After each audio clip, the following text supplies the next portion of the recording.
We've really enjoyed our 2003 Honda Pilot, but it's had a couple of issues that would just keep it from driving. The first one was one where it wouldn't go into gear. You just could not move the lever. And then the other one is the one I'm going to talk about today, and that's where the key won't move. You can get the key in, but it won't turn. Okay, word of warning, this does involve some danger. This involves working right in front of the airbag and also moving the gear shift lever so the car can roll. And also, if the problem on your car is intermittent, doing this work could in fact render it inoperable. So you just have to understand that risk before you start. Okay, first things first. First disconnect the negative cable from the battery, and that will disable the airbag and just power everything down in the system. And of course we'll put on the parking brake because we'll be moving the gear shift lever. Okay, underneath the steering column there are these 3 screws. They have to be removed.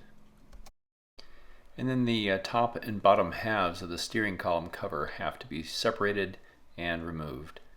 First the bottom comes off. And as soon as that's loose and you pull it down, you just have to twist it 90 degrees to get it off of the lever that controls the tilt. So this little lever here allows you to manually move the gear shift lever without having the ignition turned on. Okay, I press down on that lever and then I move the gear shift lever. It's a little jiggly here in the video because I was trying to juggle the camera as well, but I just moved the gear shift lever down. And that's just to allow this top part of the steering column cover to come off. It's fussy, but it bends, and so you just keep trying until you can eventually pull it away from underneath that lip, and then it will slide down the gear shift lever. Before going further, I should point out that I think the official way to do this kind of work is to remove the entire ignition assembly. But that's made difficult because the assembly is held in place with these special shear bolts. And the shear bolts are difficult because the top part of it here shears off when you tighten it, and it leaves no place for any purchase to be able to undo the bolt, to unscrew it. And of course it's doable, and I'm sure people do it every day. I just didn't want to tackle that, so I thought I'd try this method. The other thing about replacing the ignition assembly is that you'll notice it comes with a new key. And so that means that you have one key for your ignition, but the keys for the doors remain the same. So if for any reason the electronic opening fails, you need one of those original keys, and therefore you might have to carry one of those keys around with you as well. So instead of replacing the whole ignition assembly, the idea here is to dig into the actual key mechanism and fix it. And there are 4 screws, one on the front, one on the bottom, and then there are 2 on the back side. This one, and then the really hard one. Okay, before we get to that last screw, we have to take out some cables. There are these 2 green ones. There's a top tab on this top connector, and then there's a bottom tab on the bottom connector, and those just have to be pressed in and both of those pulled out. This next image is a little awkward because it's kind of as though the camera is looking out from the dashboard. This is that same lever that I pressed down to release the gear shift lever. And you'll see here, this is the connector that I need to release in order to get access to that last screw. Okay, now it's time to try and take out this key mechanism. This first screw on the front actually is, it's not too bad. I needed to use a little bit of a right angle Phillips head in order to just loosen it a little bit, and then I was able to get another screwdriver in to take it out the rest of the way. The bottom one is super easy. The back one here I'm showing again was a little tight, and I again used that little right angle Phillips head. And then I took that screw out the rest of the way with a hex Phillips bit. Okay, now it's time to get you oriented to find that 4th screw, and this is the difficult one. So here again is that lever, the gear release lever, and then I'll work the camera back, and then the screw is underneath that. It's right down here. And you can see that the spacing in there is really tight, so I ended up taking a screwdriver and heating up the tip with a propane torch and then bending it like this. The other right angle Phillips head screwdriver that I had was too long. It wouldn't fit in the space. The maneuverability in there was just really tight, so I could get not quite a quarter turn with this. So I just kept at it, and eventually I got it to catch enough that I could loosen it, and then it would progressively faster. Okay, with the screws removed, finally this plastic casing comes away. It exposes a PCB underneath, and that you can just kind of pull back and hang by the wire, and then the actual key module can come out. Okay, one thing to note is that spring is just loosely fit in there. It just pops right out, so keep track of that. But now that this is out of the car, then I can take it over to the bench. So right here at the back side, there's a pin that needs to be punched out in order to take the whole thing apart. I think this is a 1/16 inch punch. And this is just a close-up view of what that pin looks like. Okay, this is just the last part of that pin being taken out. And now I can start to, I put the key in to prepare to try and remove the key cylinder, but actually this back part slides off.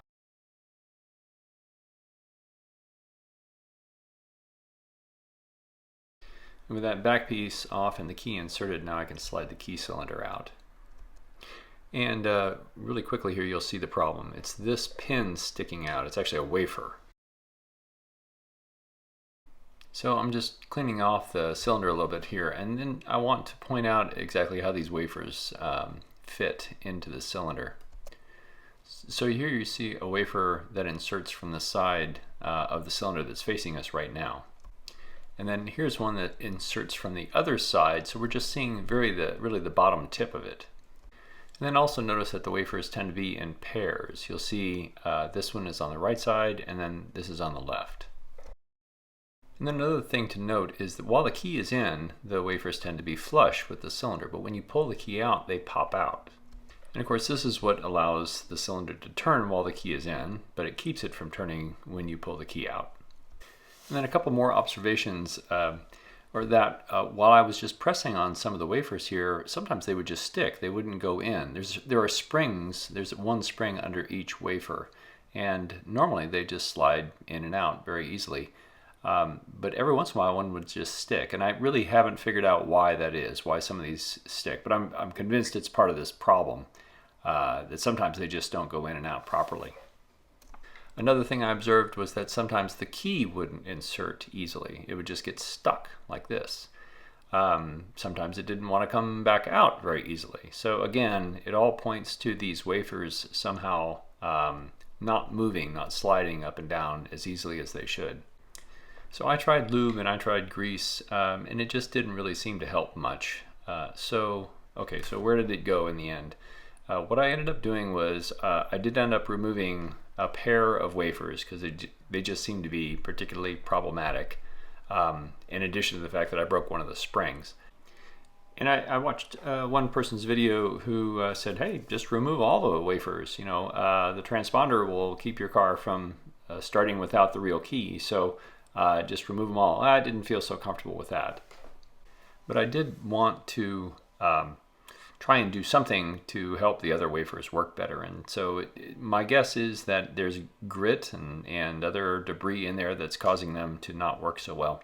So I decided to pull all the wafers out and all the springs and give the whole thing a good cleaning. So it kind of goes without saying that if you're going to go this same route, keep good track of which wafer goes where and all the little springs. They really, really want to wander. This is an up-close image of one of the springs. You can see that it's at the way outside of the channel there, and that's where there's sort of a hook on the wafer that presses down on the spring. So here's an up-close view of what it looks like to insert one of those wafers over the spring.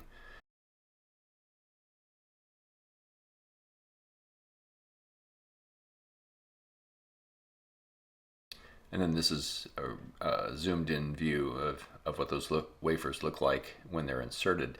And the key's not in. Again, if the key is in, then these will be flush with the body of the cylinder. Okay, and then here I just quickly run through putting in the remainder of those wafers, except for the two that I pulled out because they were being a problem. So now it's time to put that sleeve that was on the back side of the cylinder back in place and drive the pin in to make sure that it all stays together.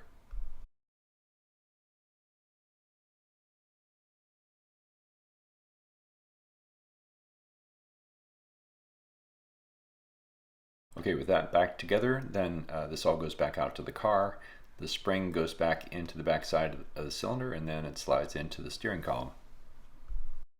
And then you'll recall this PCB slides over the key cylinder, and then this plastic casing has to go on there, and the plastic casing then takes those 4 screws.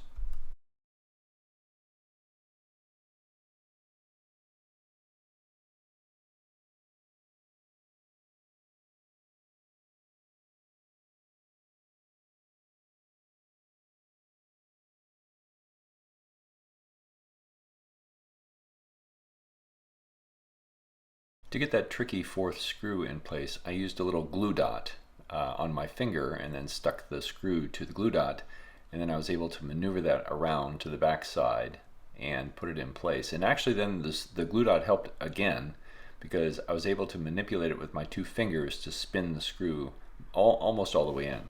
But of course I used my bent screwdriver to drive it in the last few turns. Okay, and with that done, then it's the moment of truth to insert the key and make sure that it doesn't bind. And indeed, it worked great.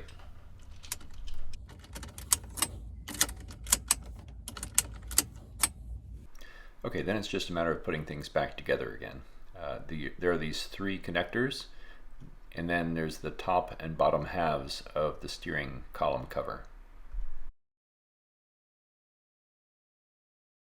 Again, with the steering column covers, it's just a matter of looking for the places where it's binding and then trying to bend those in and get them into place.